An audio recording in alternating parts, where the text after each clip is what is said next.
My tie is undone because I'm interviewing Mark Keeley. The last time we both had our ties up, he said he beat me up. I said I beat him up. We're both now without ties. I won't put the question to him.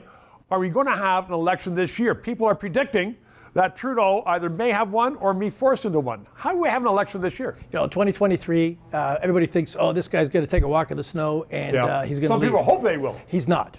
He's going to stick around. I think he's, if we look at what could happen this year, there's some good legislative issues that need to happen in the first part of 2023. They have an agenda. They have an agenda. But let's look at it this way. I think we're at a very interesting stage right now. You're seeing some tension between the NDP and the Libs on their little deal. Yep. And I suspect that by fall of this year, that could come not undone, but it could be very, very tenuous. And I think if the Prime Minister wants an election, we'll have an election this fall. So we'll have one if he wants one, or we'll have one if the NDP gets so battered up by the public that they pull the plug on the government. So I would caution those who support the NDP on this, and I'll tell you why. The party is struggling. They have no money.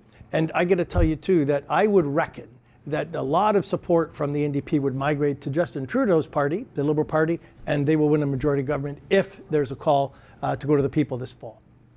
And so you're saying that the NDP support traditionally in urban areas like Vancouver and Toronto, I am saying that, would go to the Liberal Party. I am saying that. Notwithstanding and I'll say this again, the personal foibles of our Prime Minister in lying to the people and not delivering what he promises. Look, we could talk all the time about that guy's personality. It could grate on some people and other people love him. But at the end of the day, he works on personality. That's what his advantage is. It's not his advantage is not making good government. He has more celebrity than anybody in this country. You're absolutely right. He can win elections big, powerful because of celebrity. Not because he can go and say, we've done this good government. It's because of his power as celebrity. I told you this before. He's the hardest working man in show business. So he works, we have a very good Prime Minister as a consequence of that.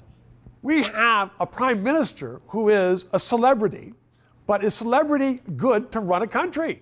When the I've said this too, when the United Nations wants him, they call him because he can deliver the goods. On what? On a speech. On international issues, on diplomacy, on getting deals done. Stephen, we could talk a lot on trade deals, etc. If it wasn't for Justin Trudeau, this wouldn't have happened.